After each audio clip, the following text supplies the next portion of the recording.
Good evening everyone, welcome to the Institut français du Royaume-Uni. I am Isabelle Mancy, Cultural Attaché and Head of Visual Arts, Music and Performing Arts at the Institut. This evening I am extremely happy to welcome you for this special event, a dance masterclass with the iconic French choreographer Maguy Marin in conversation with Sir Alistair Spalding, Artistic Director and Co-Chief Executive of Sadler's Wells. Tonight we have the chance to take part in this very special conversation preview as the legendary piece of dance theatre Maybe will be performed at Sadler's Wells tomorrow and after tomorrow. Thank you, Maguy, for doing us the honor of this momentum this evening. Since its premiere in 1981, Maybe was performed more than 600 times in 40 countries and continues to tour today with such a resonant contemporaneity.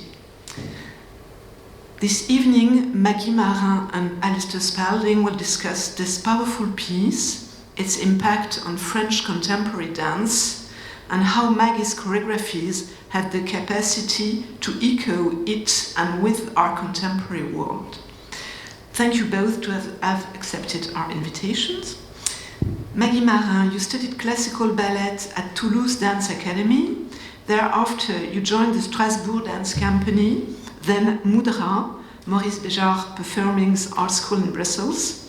In the 80s, you founded what is now the company Maguy Marin, and you have since created more than 50 choreographic pieces internationally performed. In your latest choreography, 2023, you question the mechanisms of domination and submission in the image-saturated world in which we live today and their impact on our bodies. Sir Alistair Spalding, you're familiar with the Institut. Thank you to be with us tonight again.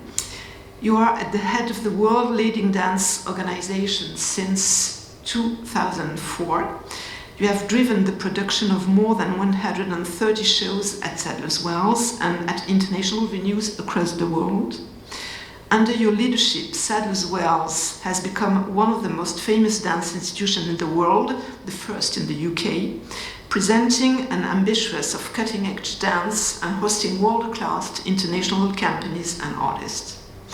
With this conversation, we are extremely pleased to support this collaboration between company Maguy Marin and Sadler's Wells, which contributes to cultivate the vibrant artistic relationship between France and the UK. Dear Maguy, dear Alistair, I will now leave you the stage. Have a wonderful evening and thank you to be there. Thank you.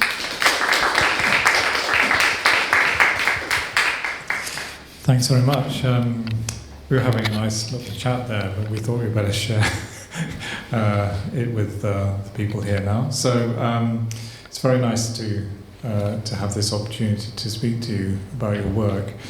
We will talk about Maybe. We'll wait till the end of that because I want to talk about various other pieces that you've made on the way. But in fact, just going back to your introduction there, the place I want to start is actually when you very, very first started dancing, so in the classical ballet. When you were, how old were you when you started to? I was 8. You were 8? Yes. And you immediately loved that and wanted to be a ballerina, to make that sort of your life? Is that how it worked? No, it didn't work like that. But I think the school, the conservatory was free. You didn't have to pay for that, to take classes. Yeah. And my parents were not rich, and they find that it was a very good idea that they kept me 1 hour and a half more, and they could do something else during I'm dancing, you know. Like a babysitter?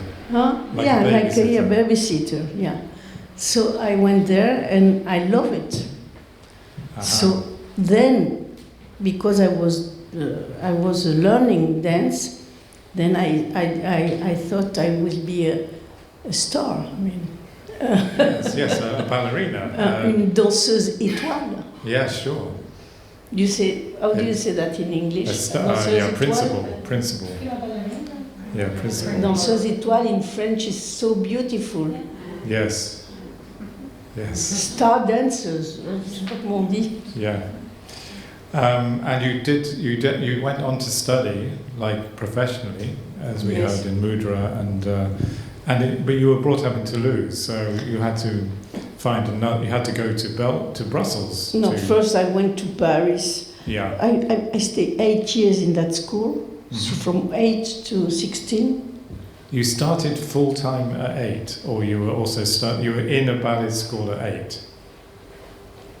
You mean so full time, like training full time? Not full time. Yeah. It was half. I was going on school, and then I had my class dance. This was during 8 years, but every day. Every day classes. Sorry. Yeah, sure. Every day. And then you ended up in Mudra, which was Béjar's school. Well, I went first to Paris. I worked with Nina Vilubova, which was a fantastic teacher. Then I was a professional in Strasbourg in a professional company in the opera. And then I decided that I was wrong. So. What do you mean you were wrong? Ballet was not what I wanted to do. It was, I was very happy that I did it, but I thought that I wanted to learn more from theater, from singing, from music, from modern dance. Yes. So I went to Béjar, and there I stayed 3 years, and I learned a lot in that school, yeah. Yes. I was going to ask you actually then, what your relationship with ballet is. I mean, do you ever go to it, or do you see it, or? I love to see ballet dancers. You do? Yeah, of course. Yeah. I don't go to see them but sometimes I can go to see a fantastic ballerina in a good company and see, of course. Yes, yeah. I like it. I don't like to do it, but I like it. Yes, as an art form. And then, so you widened your scope in Mudra. You were able to do other things in Mudra. Yes, it was a it was a pluridisciplinaire school. Multidisciplinary. Yeah. Yes, So you had classic ballet, you had modern ballet, modern dance. You had a voice, you had a rhythm, you had a theater. It was really yoga. Everything was very rich to be there. Yeah. And then you went on to dance with Béjar. I didn't realize that. I didn't read that anywhere. But you danced with Béjar's company. 3 years. For 3 years. Yes. And came to London, in fact. Yes. Part of that. Yes, at Sadler's Wells. And then what? So after that, what did you do? After Béjar? Yeah. Well, I wanted to experiment other choreographers, so I wanted to go to Nicolais, I wanted to go to Karen Carlson, I wanted to go to other choreographers, I wanted to go to Peter Brook. Yeah. I was like that, I was young. But we were waiting for answers to go to America or to be taken in these companies to audition. And we went through how do you say that? Choreographic concours de chorégraphie. How do you say that? Competition, c'est ça. Yeah. Choreographic competition in Bagnolet, and we just did it to have something to do, waiting, and we win the first prize. You made a piece. Yes. Yes, while you were waiting. Yes, while we were waiting, we had 1 month and a half. So instead of just taking class in Paris, we start working together with 2 or 3 friends, and we went to Bagnolet and we win the first prize. So that was why the not? beginning then. Yeah. And when you say we, who do you mean? It was me and a boy from Maurice Béjar too, and a girl. We were 4 friends that we went out together. Yes, yeah. I see, yeah. It was something very. It's often the situation when you meet very good friends in the companies. And then when we go, you try to do something together. Yeah, and you did, and you won. Yeah. So then you just thought, well, I could maybe keep making work, choreographing. You thought this could be something for you to do. Yeah, I mean, I enjoy that. But in the school of Béjar, they really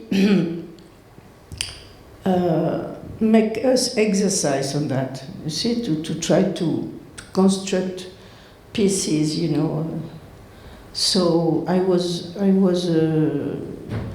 used to that. We were used to that. Yes, yeah, to creation. Yeah, that's it. Mm-hmm. Yeah. So we go on.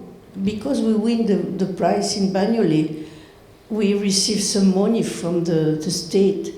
So we could do another one, and like that, people came to see and they like it. So we go on like that, and we continue. When did it become your company, though? Because we fight. Of course. Yes. It was very difficult in the beginning. We were very collective. Yes. But it was very, very difficult. So each one take his own responsibility, and I take mine, and they take their, and that's why it became my company. And did the others go on to have careers? Of course, yes, yeah. But they went to Germany because two of them were German. You see. Yes. Okay.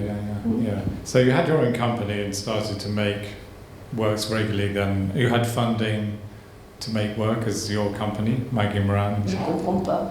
I don't understand. You then went on. You had funding. You had money to make. A little bit, yeah. In the beginning, it was not easy. I mean, we received a little bit of money so we could go from what. But I give classes to win my life, and others make publicity. How do you say publicity?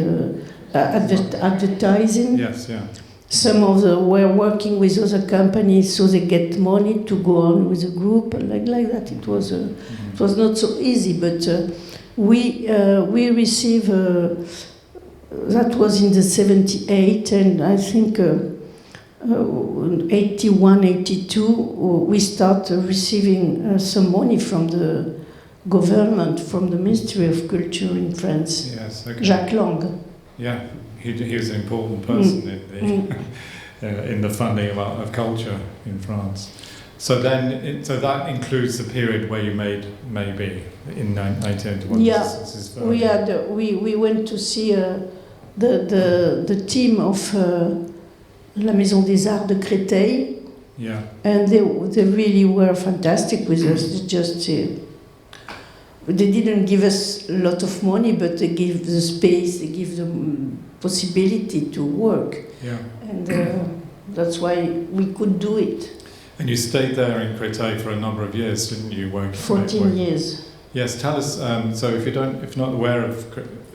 aren't aware of Créteil, just explain. Créteil is a suburb of Paris, southwest, southeast, and well, that's it.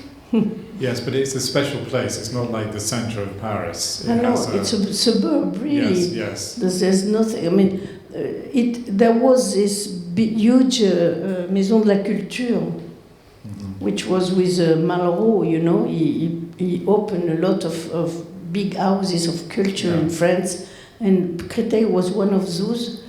So they had a lot of people working, and they have an audience also.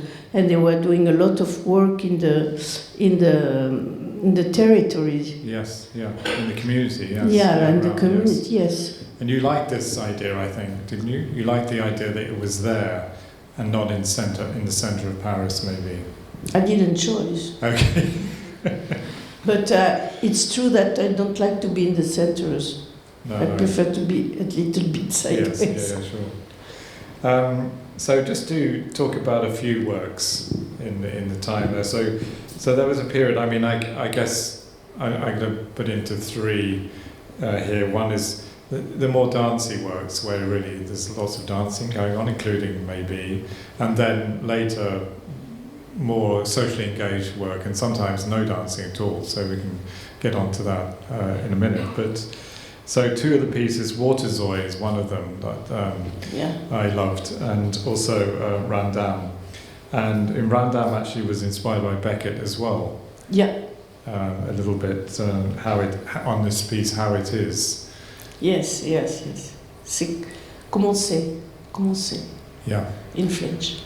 And they were both very kind of connected. They were connected with the dancers making music on scene. So they were actually there wasn't like a track of music or existing music. Yeah. You wanted this whole thing to be one, so that there was no one else involved. Everything was happening on stage. Exactly. Yeah.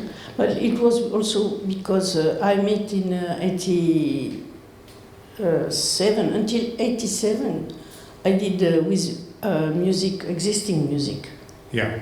With for maybe for Imen, for Babel, for I did Cinderella, Prokofiev. Yeah. In 87, I met Denise Marriott, which was a musician, and there we started working together. And in that moment, we decided that we had to make to work. Well, he told me something that I like very much, that make me like that. He told me, you have to work with people that are alive, not dead. Yes. Because I was working with Schubert and Bach and everybody. Yes. So he said, but we are, some musicians are still there, you know. Yes. So we decided to work together, and then he was an autodidact. How do you say autodidact? Yeah, self-taught. Yeah. Mm-hmm. He came from rock and roll also. Uh-huh. So he used to write very simple things with the dancers, but each one had a very few responsibility, because they were not musicians, but all of them, it could be really complicated, you see, but it was something very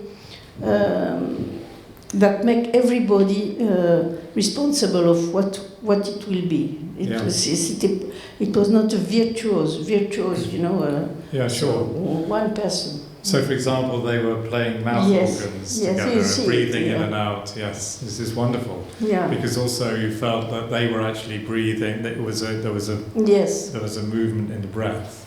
A beautiful way. So we did that for 10 years, I think. Yes, it's time of work, yes, we really explore that. Yes. In Waterzooi, in Ramdam, also in the three pieces. There was a piece with 5 boys, Quoi qu'il en soit. I don't know how you say that in English.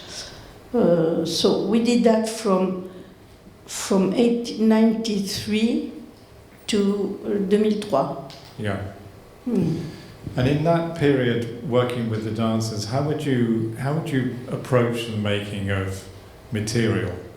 How did you make movement? Did you work with the dancers, or did you have an idea of the movement? Did you lead the movement, or did you have improvisation, or which way did you work with them? In the beginning, I think that I work alone on the movement, and then when the companies will come, the dancers come, I said, you do that, you do that, you do that. So it was really written. Directed. Like, for example, maybe we didn't make any improvisation. It was really right on me, on my body. Yes. And I did that for maybe 10 years, no more. Quite 20 years, actually. Because I thought that, in that time, I thought that because I was author, I had a responsibility to know what I have to do. Yes. So I will feel guilty if I don't work to do what they have to do. But then my mind changed. I think I'm working with very clever people. Yes. So we can share more. then it's not necessary that I have to be the strong one, you know. Yes. I can say, I don't know. Do you have an idea like that? And I start sharing. I start sharing more and more with the dancers from 2000. From 2000. And it will not. It's not finished until now. Yes. Yeah. And so Grosse Fugue, was it that made in that way? Yeah. Was it? Yeah, Grosse Fugue was really. This was not improvisation at all, because I wanted to work very near the music. The music, yes, yeah. That also came to London, you know. Yes, Grosse with Fugue. the Ballet de l'Opéra. That's right. The It was a wonderful piece. Yeah. It's really, really wonderful piece. With this, we did 1 year to do it. We did it when we didn't have so much work one day. We will take 2 hours, 3 hours to work on 10 seconds of the music, or 15 seconds. And so it was very long work, but fantastic. I love to do it. With the 4 women. Yeah. Yeah, it's a remarkable piece. And which company was it then? Was it your company? I did it with my company. Yes, okay, and then Yorgos Lukos saw it.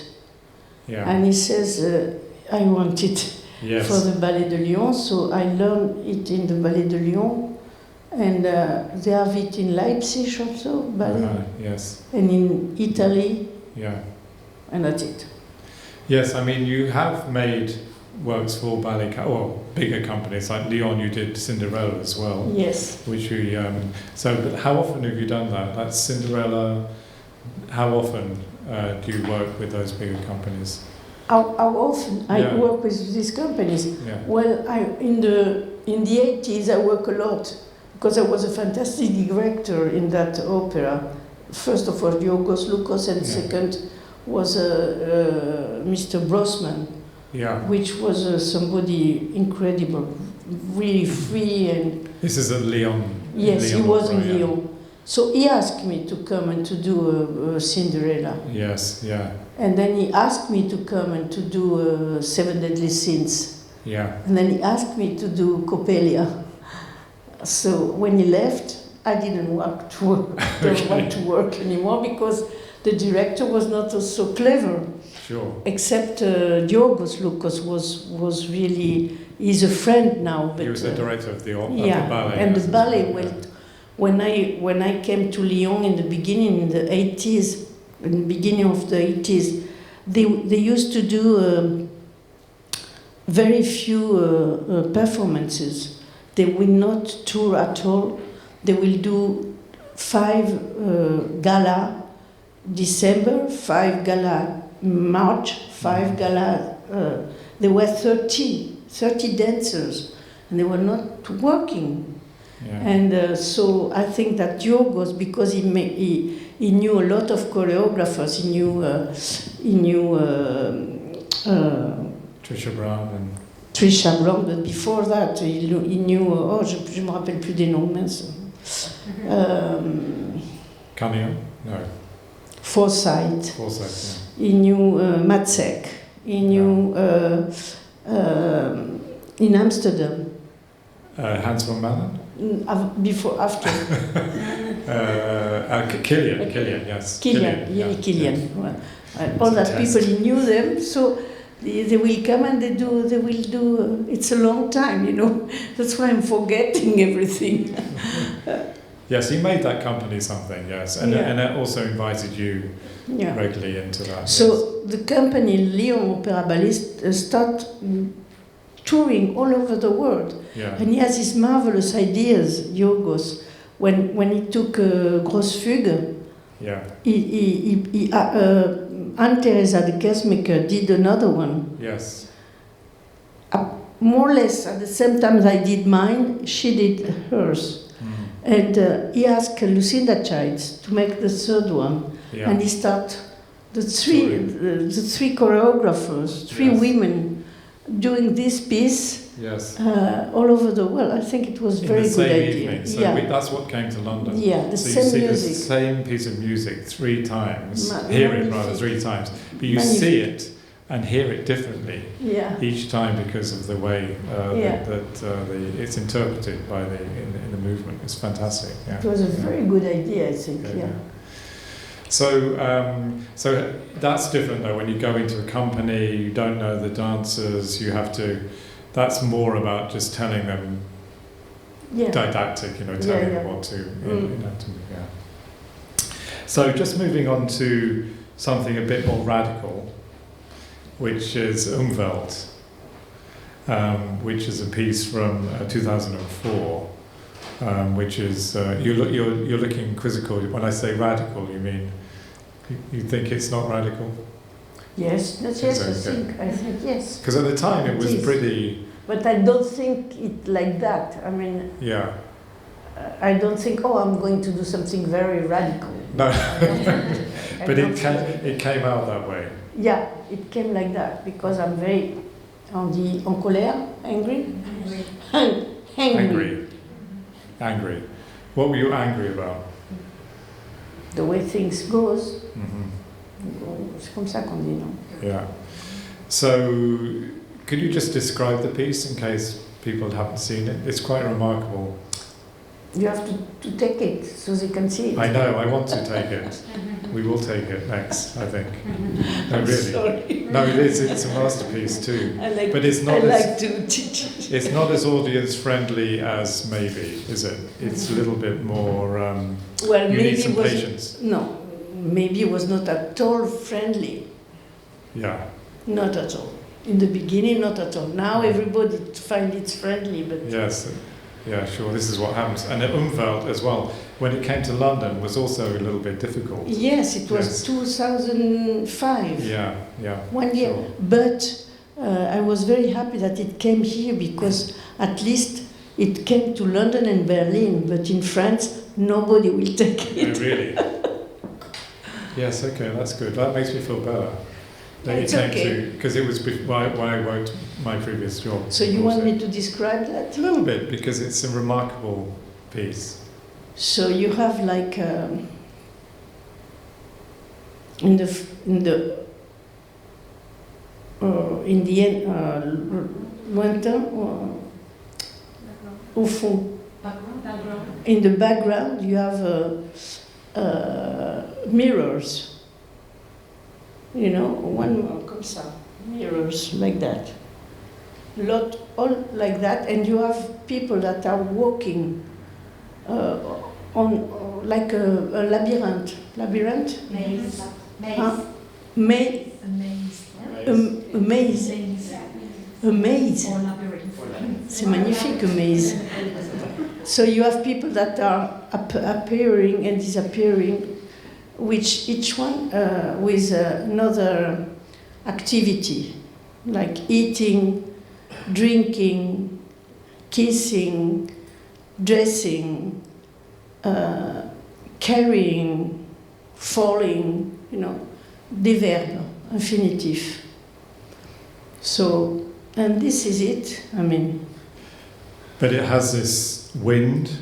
Yeah. So there's this incredible wind through the whole piece, and then there's also this guitar across the wire. In the front of the stage, you have 3 guitars to the left, and you have a thread that is rolling in between the guitars, and that makes a sound. And there is a technician upstairs that works with the sound of the thread that goes into les cordes de guitare. So there's this it's quite loud. There's a wind, there's a repetition, and it gradually breaks down in a way. People start to. It starts quite neatly, but then gradually. But slowly they throw things up. Yeah. They throw things that they don't want them, so they throw it. They take something, they throw it. They eat an apple. It's not good. They throw it. Little by little, the stage starts being completely with garbage. Yeah.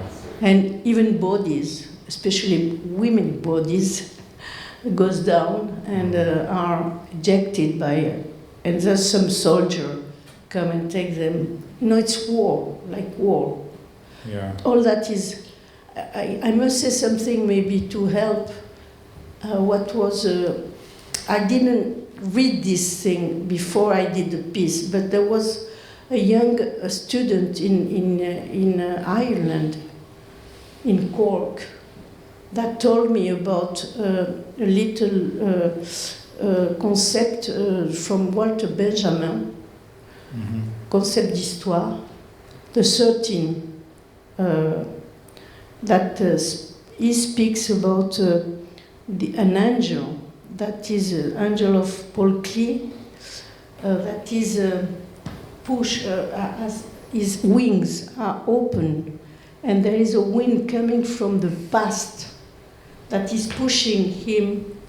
Oh, j'ai vraiment la chair de poule là. That is pushing him to the future.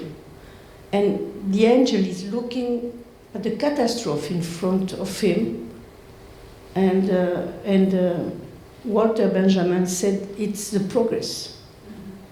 This is what we call the progress.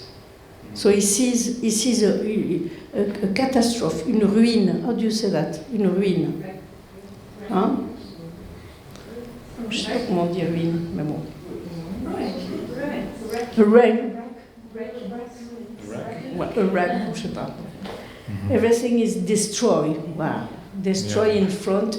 There's a lot, and he cannot do anything because the wind coming is pushing him, and he has his eyes are open like that. It's beautiful painting that Klee offered to Walter Benjamin. So this was the inspiration in a way for this. But I didn't read it before. Oh, I see. Right. Okay. C'était incroyable. When this true, student told me that, I went to my place and I said, "What is it?" And I really felt very close. Yes, that's very. It's exactly what it's like. This piece. Yeah. So really, you were beginning. I mean, you already obviously had political views, but you wanted to start to kind of make some comments about the world and how capitalism, in particular, was kind of making this destroying. You thought the world, and because I always thought Umwelt it means environment in one interpretation, but I kind of thought it was just about the coming catastrophe of the environment, but it was more than that. It was also more the profit and what we do to the people first of all, and what we do to the earth to make profit. So capitalism is responsible, to my eyes, to the situation that we are living still now. I mean, and this continues, I think, with a piece called 2017. Yes. Which again was really more about how we're eaten up by consumerism and wanting, the surface of things, the PR, if you like, of something, PR, public relations. This continues in this work.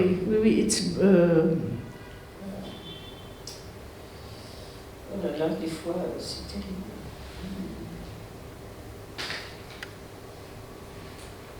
There's a book, I don't remember the name, but it will come back, named Propaganda, which was written by the nephew of Freud.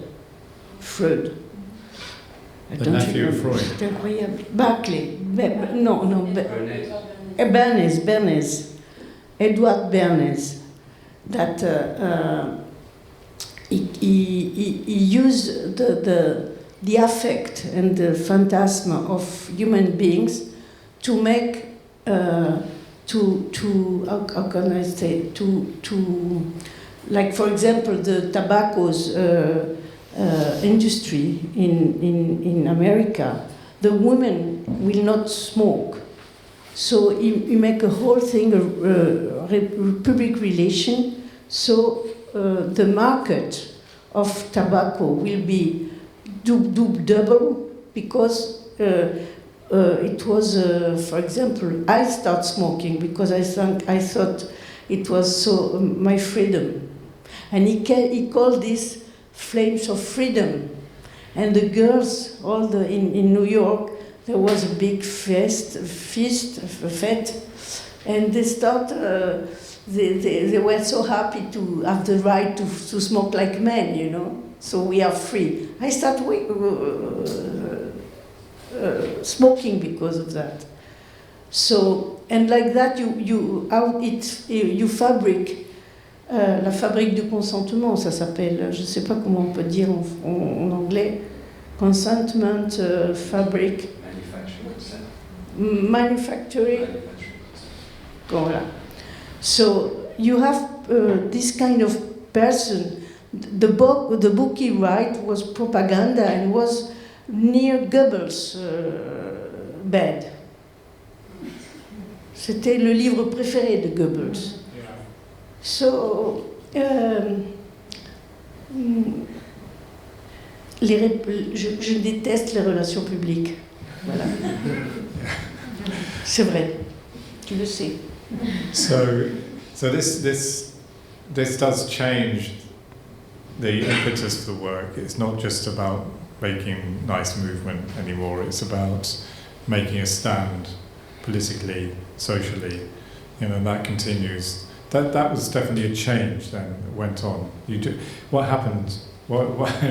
How did this come about? I don't know. I think that the body is, as well as before, worked in the piece I do, even though it's not dancing, you know. The human bodies are very are a lot of impact in my work. Yeah.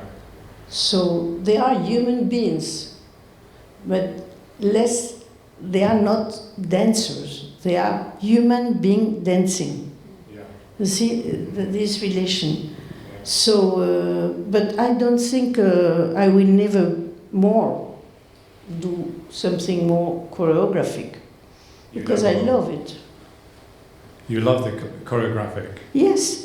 I must tell you a secret that I Just keep it between us. No, it's not a secret so big, but I did a piece, the last piece I did with a lot of movement, dancing movement, was in 2002.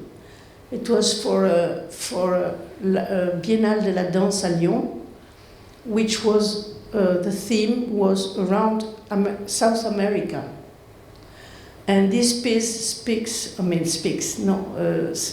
you can see, but it's only dance, but it's only questions of weight, of confrontation, of fallings, things that, all the rapport de force, domination rapports.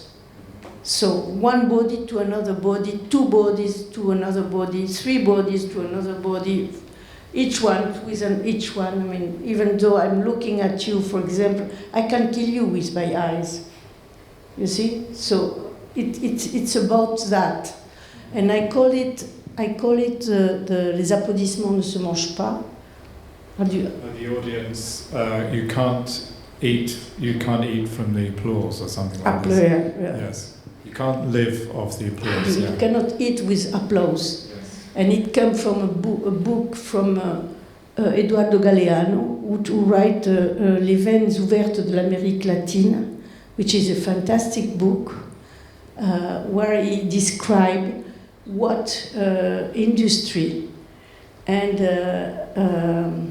capitalism did to his country and to the bodies of these people living in South America. So with the Chicago Boys and all that, with Allende, of course. This piece, it's the last piece I did with really choreographic, and I'm going to remake this piece for next year. Are you? Voilà. Right. So this is a secret. This is a secret. And why this piece? Because I think it's a very nice piece. And I think we tour a lot in Mexico, in South America, but nobody saw it so much in Europe. And I think we can, Yeah, okay, great. And some of the more recent works I've seen of yours has no dancing whatsoever or any movement whatsoever. For example, Ha Ha. Yes. Which is more of a choreography of laughing, should we say? Yeah, it's or true. A text of laughing. Yeah. But because, first of all, Ha Ha came after Umwelt. I must say, when we did Umwelt, at the second or the third performance, some people in the audience start screaming, "Vive le ballet!" We want ballet, we want ballet, we want ballet. They come on stage and they said that, like that. So the dancers, my dancers, were in the back, continuing the piece, Umwelt, and this guy came to the stage and started screaming, "I want ballet, I want ballet." And others came, people start standing up. Others said, "You have to stay in front of your television." They start fighting in the audience. And I fight with this man because he broke my finger. No. I came in on stage, he broke my finger, and I beat him. I beat him. And my knee was like that because I going on stage, I hurt my knee. It was terrible, terrible. So no, people used to go like, if you have an audience of 800 persons, you have like 300 persons going up and going out, you know. Yeah, yeah. So it was very hard, very hard. So this piece we didn't show for 1 year. We show it in London, Yeah. one of the first city in Berlin, but we have a lot of time it takes a long time that it was accepted. So I was furious because these people were making censure. How do you say that? Censorship. Yeah. They didn't. Yeah. I was furious. So I tell myself, what can I do so to make them like that, you know, encore plus. So, and at the television, in this moment, not in television only, but there was a big success for people that will make humor. The stand-up comedians, you know, yeah. The stand-up. Yeah. And at the television, you can see people like that, only you don't see the legs. You only see that, there's a table there. And they always laugh about breast, women breast, big asses. Only vulgar, grossier. And they read like, and everybody, and this humor man, this standing comedian, I bought a lot of them, of their work, and I look, and it was terrible. The words were terrible about, especially women, homosexuals. Terrible. So I was like that. So I love. So I decided to do something about laughing. What is it? So this piece, I started like that, and I wrote all the text, which speak about. I bought some little books in the stations, where you have the blague, jokes, bad jokes. And we just make music with them, with the laughing. Yeah, they read a score, really, of laughing. Yeah. It's very, very Il y a une partition, oui. Yeah. There's a score. Yeah. That's a great story. So, we're running a little bit out of time. I want some time if anyone has any questions. I hope I'm not too long, no? No. But we need to talk about Maybe, because it's on tomorrow night and the night after. But it's fairly full, so we don't have to advertise particularly. But it was a response to Beckett, and it said on the radio today you spent 10 years making it, but what he meant was you said you'd spent 10 years reading Beckett and trying to understand it, and eventually you felt you could make a piece. So, and you had the chance to actually ask the man himself. Yes. How was this meeting? It was incredible. Yeah, I felt a lot of une ouverture, an opening enormous in his writing, because he speaks a lot about bodies, but bodies that are always not free, you know. They have hers until there. They cannot sit, they cannot stand. They always have a problem. And I love what he do with the bodies. He described the gestures very precisely. So I was in love with him, I must say. It was really, and so when I sent my book to explain what I wanted to do, I received to Jérôme Lindon, les éditions de Minuit, where it was edited. So they told me that I could meet him. So we met, and we didn't speak a lot. He just told me that also it's the music's Schubert. I love Schubert. I did the piece before Beckett, before I put the Maid and the Maiden, the Death and the Maiden, La jeune fille et la mort. I did a piece on that music before I knew that Beckett he thinks that it's the most douloureux, la musique la plus douloureuse du monde, comment on peut dire? The most painful music. I read that, and I felt the same. Yeah. So, you know, there was a lot of things like that. So we talk about Schubert. I think the leader, the first leader and the last leader of the piece, he write to me what he was listening to it every day, and feeling very touched by that. And he told me that because I had a second part which, because it was impressionnant.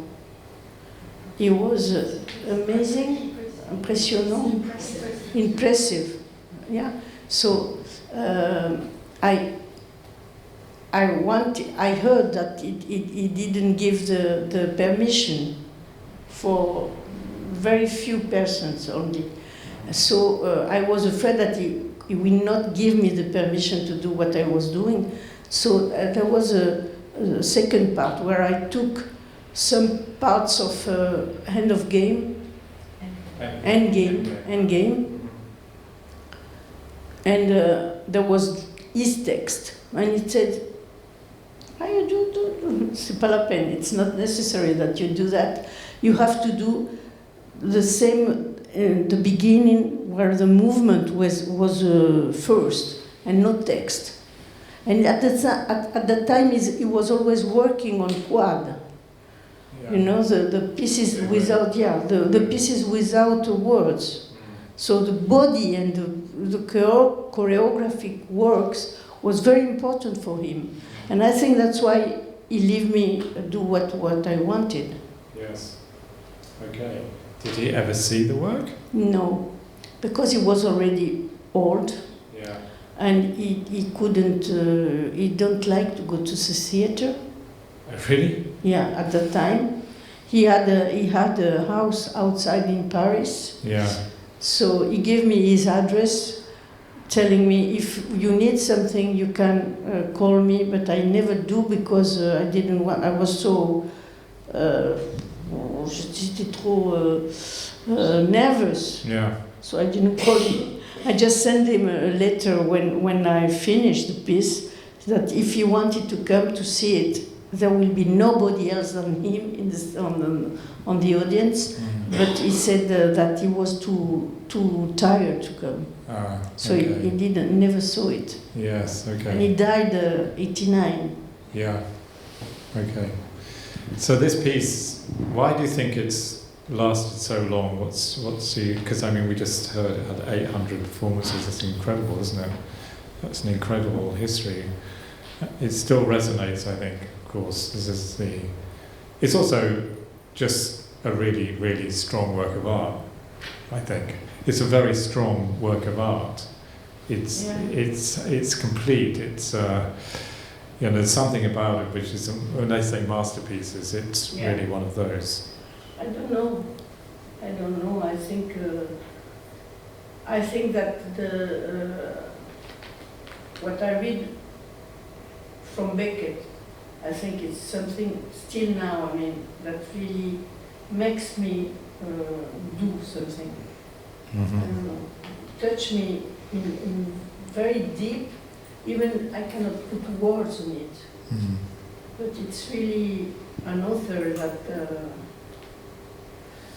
make me laugh, make me cry, shows all the domination from one person to another, the terrible love, the terrible méchanceté, comment on dit méchanceté? Cruauté. Yeah. So I think he has a vision of humanity that I think is so right. Yes, it is. It's all of humanity, yes, actually there, yeah. And the fact that when somebody is already quite dying, I mean, like All les beaux jours, Happy Days. Voilà. Yes, Happy Days. She's there and she's so happy because she has her things. She can in her bag, you know, and we do that. I mean, we are until there, and we still are. Oh, I'm going to put my, you know. I think it's so funny and so tragic. Yeah. Yeah. C'est fantastique, vraiment. And the piece is also comic and funny as well as yeah, being. but I think really because he has that. I mean, I think I laugh a lot when I read Beckett. Really. And the other piece of music is the Gavin Bryars, Jesus Blood. Yeah. How did that, what was the decision there? A friend of mine came with this. Yeah. He was not a dancer. He came to me, he came to a few rehearsals, he was a painter. And he looked at 2 or 3 rehearsals, and the 4th time he came, he said, listen to that. And of course it was wow, like that, exactly what it... just felt right to include that, yes. But I was not very fair with this, because I didn't say to Gavin Bryars that I use his music, because I was too young and I didn't have money at the time. So I thought it will be like that. So after a while, I saw that the piece was turning, so I had to tell him that, because his music is fantastic in the piece. So I had to write to him. So he was a little bit angry at me. Because it'd already been performed. It had already been publicly performed. It was had its premiere already. Yes. Ah oui. Maybe 20 times, you know. Okay. So I did that sometimes. Is he okay? Is he over it now? Huh? Is he okay now with it? Yeah, it's okay. I apologize and I pay money, I mean, no problem. Okay. Okay, so that's tomorrow and the day after. We're looking forward to it. So we have about 5 minutes or so, actually less, but if anyone has anything they would like to ask Maggie, she's here. Yes. I'm inspired that you love Beckett so much. Did you think a lot about the rhythm in Beckett? That it's all about rhythm. It's the words, the stillness, the stillness between the movements. And so I wonder if you ever thought of Beckett as a choreographer. I mean, Si je le pense comme un chorégraphe, c'est ça? I think so, yeah, I think so, yeah. You know what I did with, there was Westward Ho. Capopia. Wow. It's fantastic. I did a piece with this. I don't have the right to do it. Because, but I had the right because I asked for the right, but it is just a text, and it's very difficult to do it.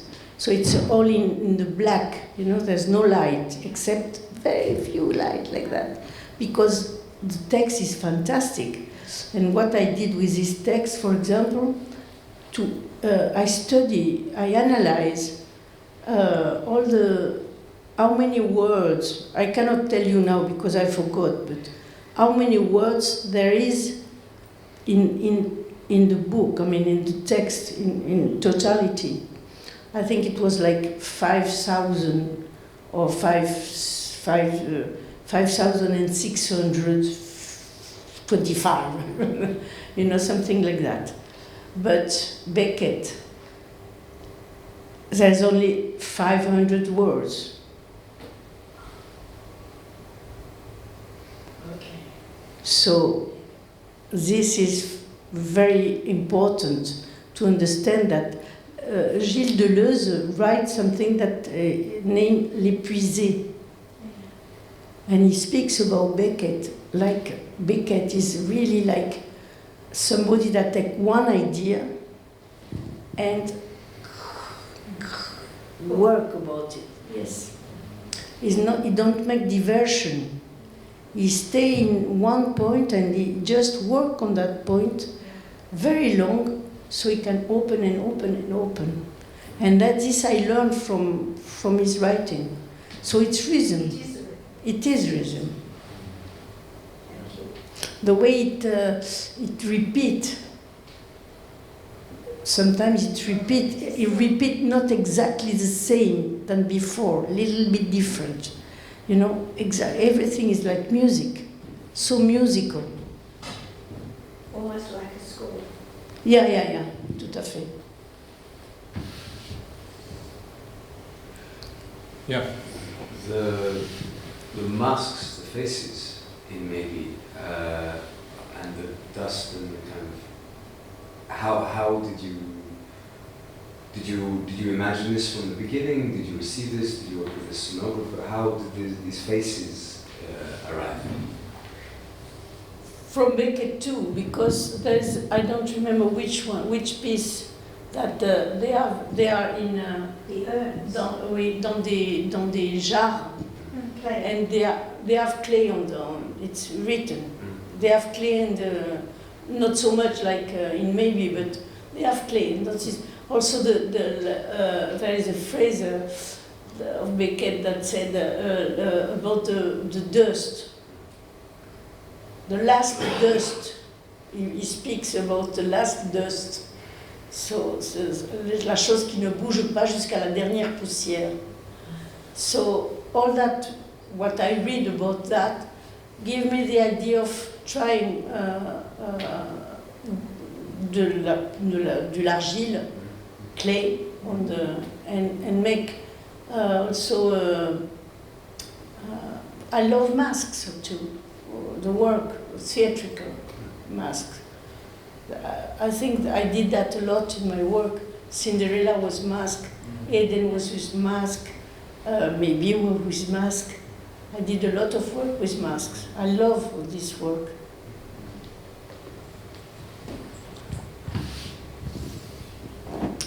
Anyone else? Yeah. You know the microphone. The echo of maybe with our world today. Can you say something about that? Equal? An echo, a resonance, an echo. Ah, okay.